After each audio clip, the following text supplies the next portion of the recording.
Turn back to our special meeting closed session after this is over to continue our deliberations over the executive officer hiring process. With that, we will continue with the with the regular meeting of July 9th with roll call, please. Chair Mary Ann Pintor. Present. Vice Chair Nadia Kinayoub. Present. Secretary Bonnie Kink, I'm here. I don't know if Dr. Brown's He's not back yet? not back. Eileen Delaney.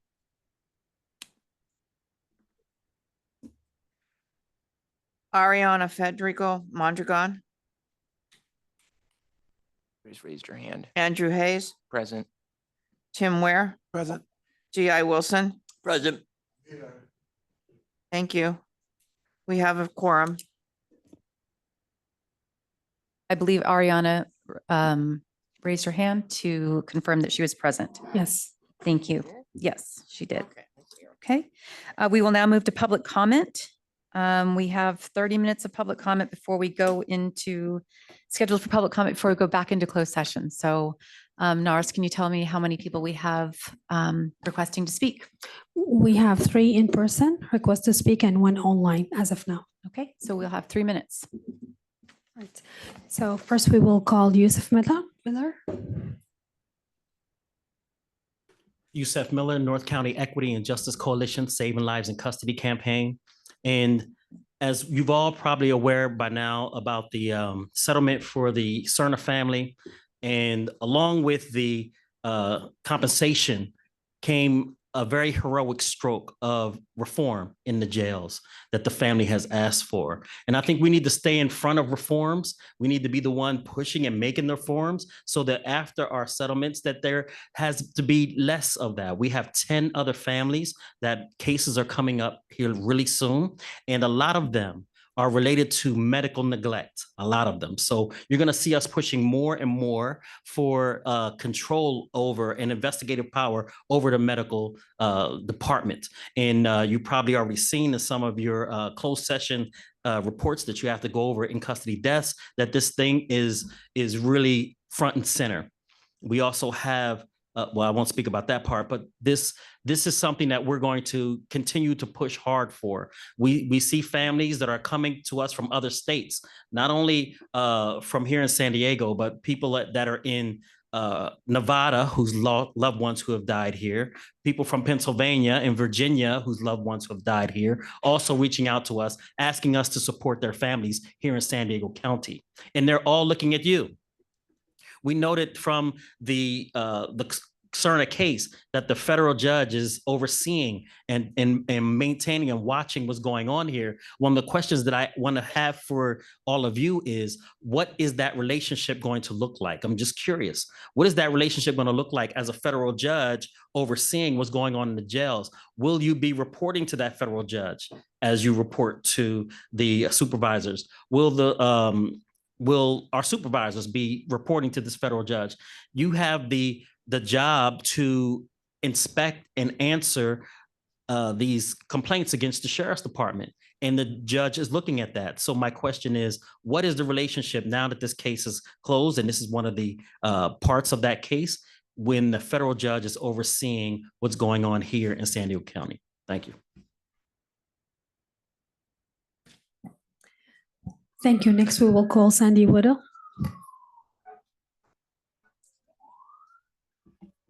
Hi, good evening. Sandy Weddle. I'm here representing North County Equity and Justice Coalition, Saving Lives in Custody, California. I am the mother of Saxon Rodriguez, who died in Central Jail 3 years ago this month.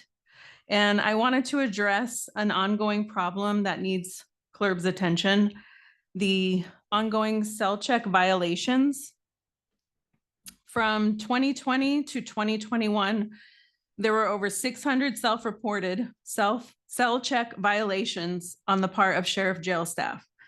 Of those 600 violations, we know many preventable deaths occurred, including my son, Saxon Rodriguez. Also, Omar Moreno Arroyo, whose cell check was completely skipped at 9:41 p.m. And eventually at 10:30 PM, he was checked. And unfortunately, he had already passed. There are countless others, Gilbert Gill, Pedro Jr., Ornelius III, to name a few. CLERB has not been consistently thorough in obtaining and reviewing the cell check logs in all of the in-custody deaths. And I'm asking on behalf of my son, Saxon, and other impacted families that CLERB get all the cell check logs for audit. That information should not be left out of any investigation report summary. And after reading the agenda death investigation summaries from June 27th meeting, there are cell check times that are missing from those documents. And I mean, in today's technology, everything is being recorded, documented, logged into record, filed into evidence. So if there's items missing, it seems like that's being done for a reason. I don't know, to protect someone or to keep that information out, protecting people other than the victims and the deceased and the impacted families. So again, we're asking for full transparency from CLERB, from Kelly Martinez, her staff, all the homicide investigators with CLERB, as well as the investigators that do the CLERB reports. We are asking that CLERB be intentional, assertive, and continue to press Kelly Martinez. She has such an unreasonable amount of power and protection that it just seems borderline dangerous. She's continued to withhold, obstruct, and impede our right to the truth in these investigations of our loved ones. So, and lastly, I'd like to say, Saxon Rodriguez, may you rest in peace. Thank you. Thank you. Next, we will call Sabrina Whittle. Hello, good evening. Sabrina Weddle, Saxon Rodriguez's older sister. As I sat here and waited for 7 minutes for the meeting to begin, I thought, dang, we could have had 37 minutes of public comment. As you know, 5 minutes and 28 seconds cost my brother his life, so time really matters to me, especially when I feel like I'm being silenced when it comes to speaking on my loved ones and other people's loved ones that have died in custody. I was reading over the agenda from the 27th in regards to Joshua Fosbinder's case. He also died on the 4th floor, or he received drugs on the 4th floor, same floor as Saxon. It makes me wonder if a year later, after Saxon's death, if the deputies Brian Powell, Andrew Randovich, Maxwell Rimple, and Andre Wanzer, were they also the same deputies that conducted the cell checks of 4B cell 18? My brother was in 4B cell 2. What's going on with the 4th floor at the San Diego County Jail? Who is providing the fentanyl? Is it Brian Powell, Andrew Randovich, Maxwell Rimple, or Andre Wanzer?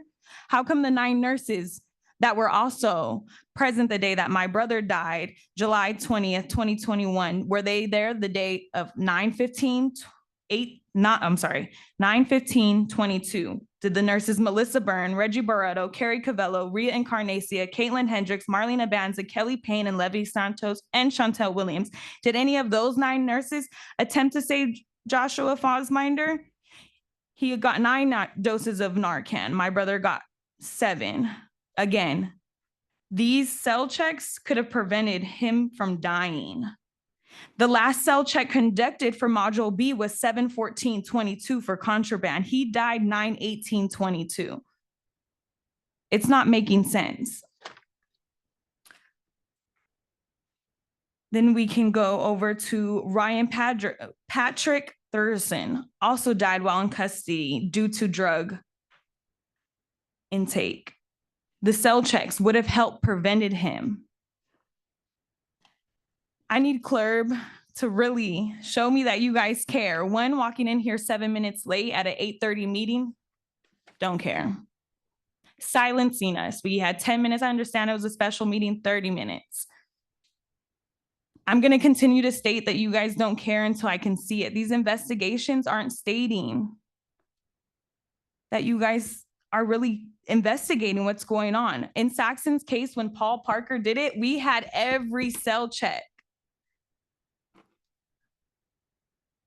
Thank you.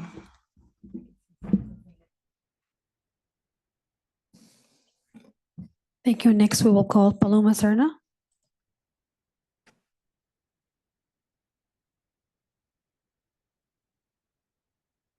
Hello, thank you. I'm with the Saving Life in Custody of California and the North County Equity and Justice Coalition.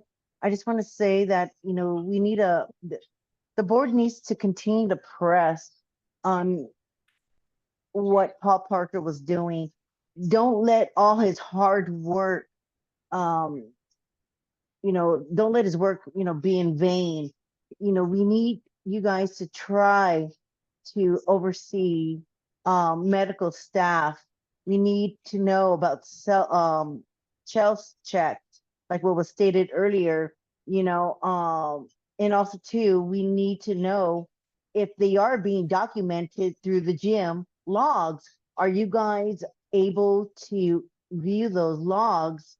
And also too, we need to know when is Kelly Martinez going to attend a meeting, because we do have lots of questions that only she could answer to. And also to, we need to start holding not just deputies and medical staff responsible. Gore, he's, had lots of deaths in the jails under his watch. And Kelly Martinez, on the website, it states that she's been a sheriff for 37 years. So she was very aware when she was under sheriff of all the deaths that were taking place. And also too, let's not forget about Barbara Lee, who was able to retire, I think 2 months after Elisa Serna died. She was head of the medical service division, who oversaw multiple people, and she was responsible for policy changes. And why does she get to go home and relax and collect her retirement when people died under her care too? Let's not forget about the so-called nurse Dana Lee Pasqua, and also the Dr. Von Lente and Carol Gilmore, and the deputies that are able to still work in the jail. Deputy Lucas Lacey Lovisa, Deputy Tony Paul Bennett. Let's not forget about Deputy Rashawn Foster, who drug Elisa Serna across the cell when she was having a seizure. And also a Deputy Camacho, Mary Camacho, Deputy Teresa Nico, Nurse Elisa Rabusa, Nurse Lorna Roque, Nurse Rovina Isidro, Nurse Hazel Kamama, and charge nurse Maribel Domingo. All these people were responsible for Elisa's death. Just because there was the county got a spanking of 15 million, these people are still not held accountable, and my daughter still did not get justice.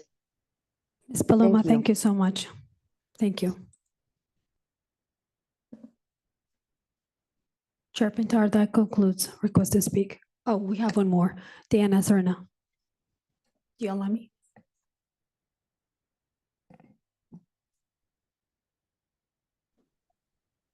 Hello, my name is Deanna Serna. I'm the little sister of Elisa Serna. I would like to give my time to my mom, Paloma.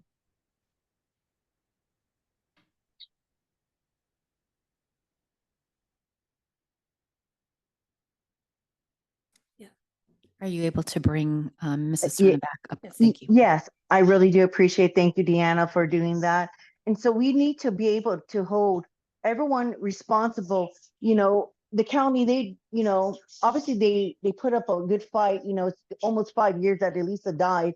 And, and other families like Saxon Rodriguez, Tammy Wilson, husband, Omar Moreno Aurora, there's Gilbert Gills, there's Patricia Anderson, there's Matthew Settles, there's Viviana Granero. They're fighting for years to get answers from the sheriff department. And, you know, and our middle, you know, you guys are like the middleman. We come to you every month faithfully, hoping that, you know, we could get some type of answers from you guys. And I know your guys' hands are tied, but still, we need to continue to fight together. You guys got to remember that motto that you have on that on the wall. You're here for the community. It's a citizen review board that needs to help us to pick the right executive officer like Paul Parker, and that would fight and push every board member to do their own investigation, not just rely on Paul, but do your own and help us to get to justice. Like what Sabrina had stated, it could be anyone's family member, and we have to finally rise up and put a stop and show that the county of San Diego, the sheriff department, that no more deaths. We need to put a stop to it now. We refuse to stop, to lower our voice. We will continue to be here faithfully, either by Zoom or in person, and we will, the voices are going to get louder and louder because more people are going to be added to this group. And, you know, I appreciate all what you guys do, but we need more. We need more results. Show us the results of what you guys are doing, or we are just all wasting our time here. Thank you. Thank you. That concludes our request to speak. Okay, that includes our public comment for tonight. Do we have a motion to approve the minutes from our last meeting? Second. So I have a motion from Dr. Brown and a second from Mr. Hayes to approve the meeting minutes from June 27. Can you call the roll, please? Chair Mary Ann Pintor, Yes. Vice Chair Nadia Kinayoub, Yes. Secretary Bonnie King, yes. Dr. Brown, Yes. Ariana Federico Mondragon, I abstain. I was out for a medical reason. Andrew Hayes, Yes. Tim Ware, Yes. G.I. Wilson, Yes. motion passes. Ms. Gross, are we going to read back into closed session now? I don't believe the liaisons are here. They're down the hall? Okay. We don't have presentation training or executive officers report. There is no new business. Any other board comments before we move on tonight? Ms. Kinayoub. The liaisons aren't here, but I want to publicly state that I am once again inviting Sheriff Kelly Martinez to come and speak publicly and stand up here as an elected official. Thank you. Any other comments from the board tonight? Okay. Our liaisons, there they are.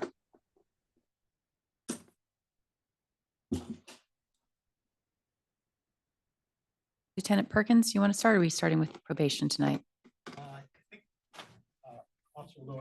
Okay, Officer Lewin. I'm happy to start if there's any questions. Any questions for our probation liaison, Officer Lewin?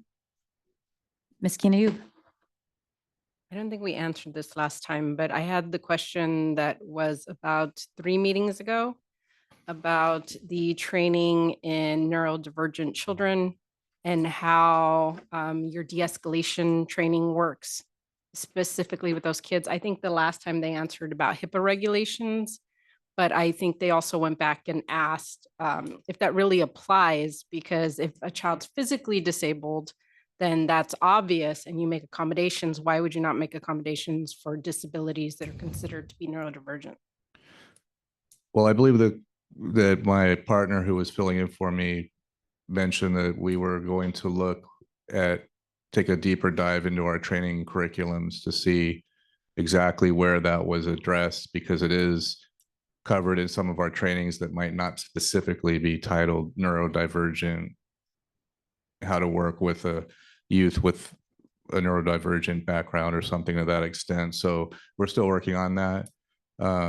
de-escalation training. I know I mentioned it several meetings ago about our MANT training that we're doing. That's a newer idea, a newer concept. We've been actively training our officers for over a year now. We're still doing that, which is specifically designed for youth with different types of diagnoses, but more challenging behaviors that we're seeing now, including those that might be on the spectrum or have those type of situations. In terms of the HIPAA situation, I'll have to follow up with our clinicians and see what they could share and what they can't share. But our officers on the floor that are working with these kids day in and day out are well trained. We're seeing more challenging youths with some wide varieties of different diagnoses, some we might know of, some we might not know of, that our clinicians are housed in the units. They're working with the kids. If we're dealing with someone who needs the redirect, the clinician's right there.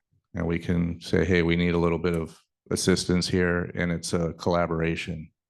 But as far as the specific training points that deal with it, it's still being looked at. So when we have that prepared to present, I'll be happy to do that. Dr. Brown?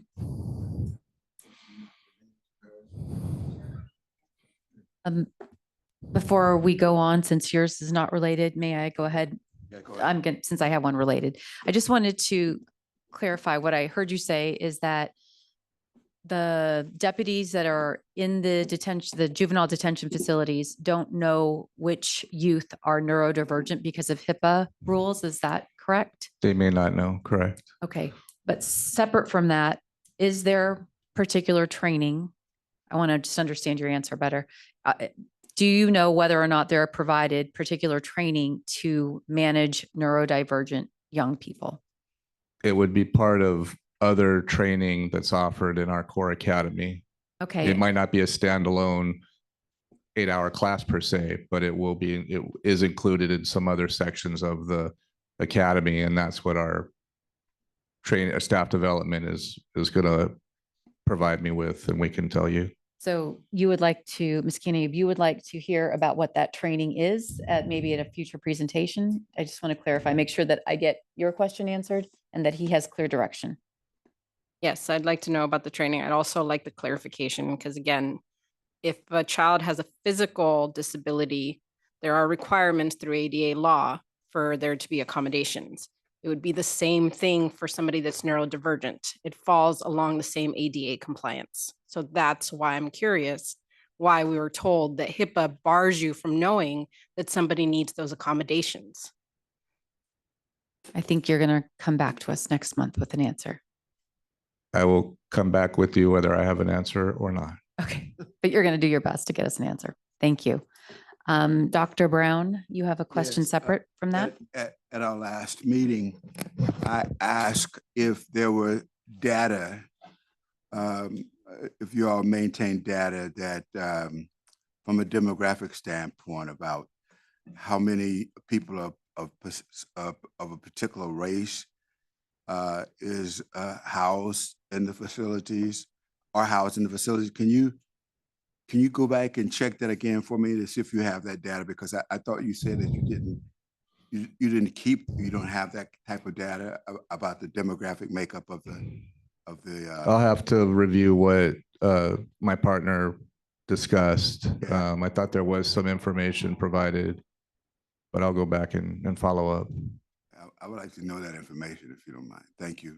You can come back with this next time. Thank you. That's it for me. Okay. Anything else for our probation liaison? Thank you. Lieutenant Perkins?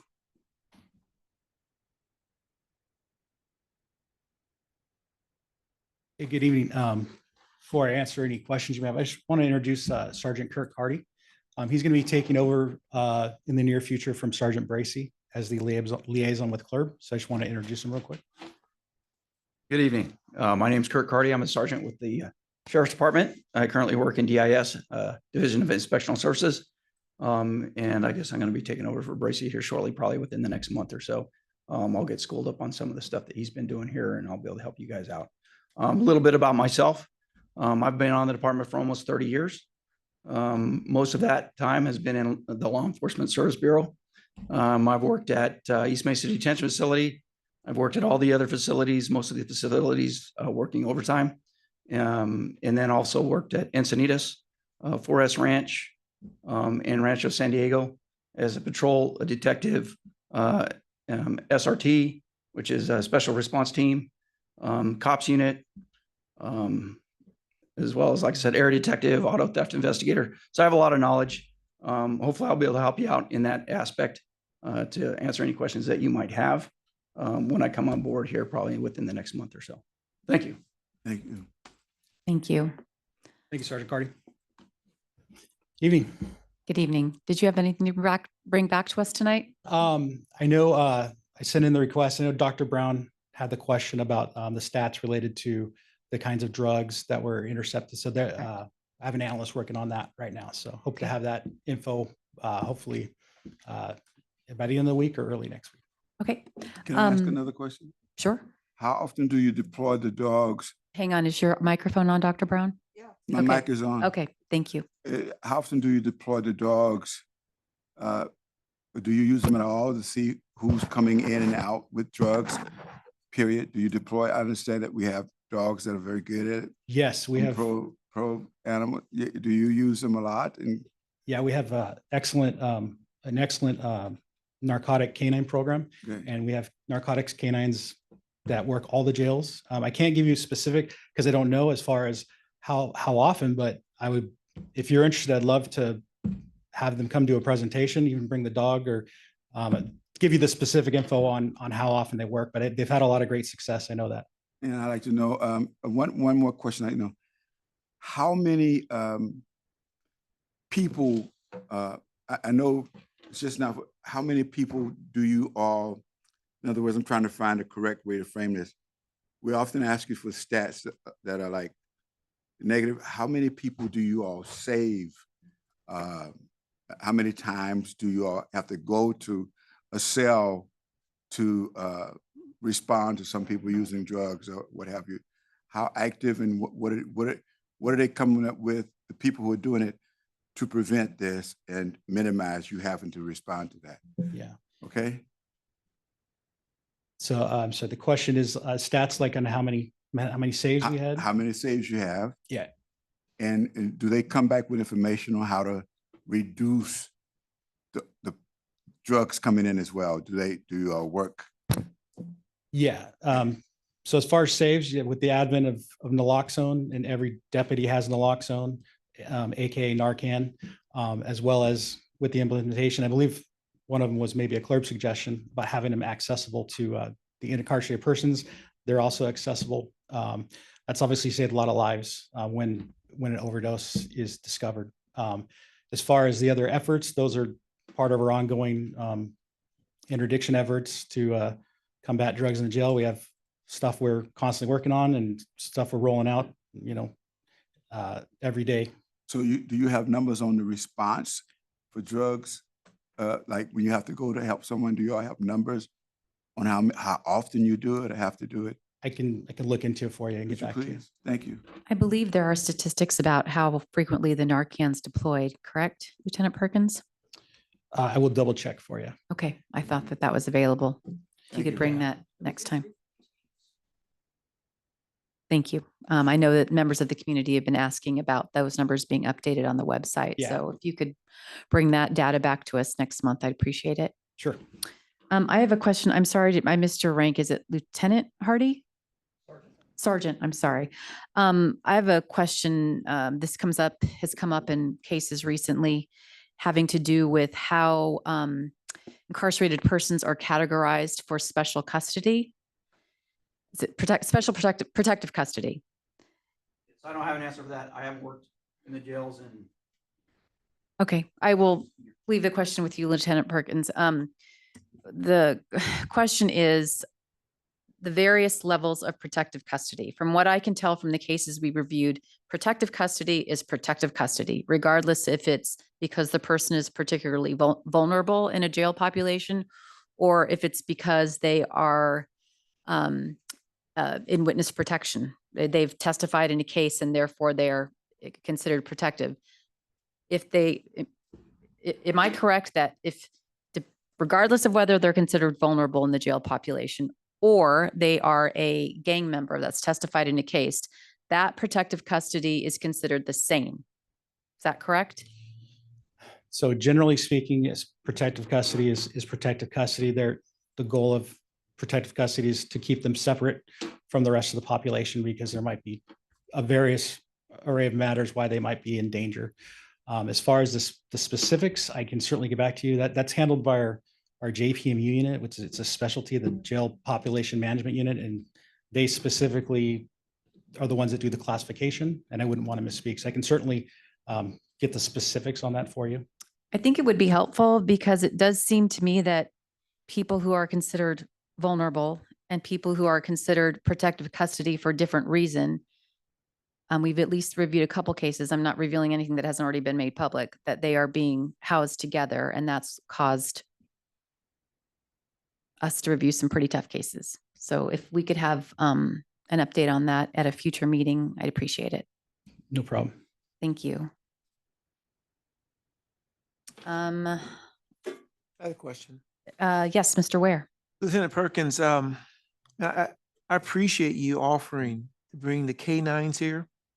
I mean, now, you know, the number of departments in your organization, we're getting representatives to come here. Yeah. Except for Kelly Martinez. We can get dogs here, but we can't get the sheriff here. I mean, I don't understand that. Well, I understand your request. I kind of try to stay out of that part of it, and I leave that up to the CLERB board and the avenues of communication for the CLERB board if that request wants to be made officially from the chair, or I'd be happy to send it along. I know we have made an effort to meet with the CLERB board, you know, to go over things and any concerns. So, yes, ma'am. That request has been made by the board. Are you saying that you will only take that request from the chair? And does that mean that Chair Delaney has never made that request to you? I'm saying we can get into the details, but I haven't seen a formal request that has officially gone anywhere as far as I've seen. And I've dealt with Paul when Paul was here, but as far as follow-up, nothing came to fruition. I wasn't part of that, but I pass on any messages that are given to me. Hang on. If someone has another comment, a board, let me know if you would like to make a comment. Okay, thank you. Okay.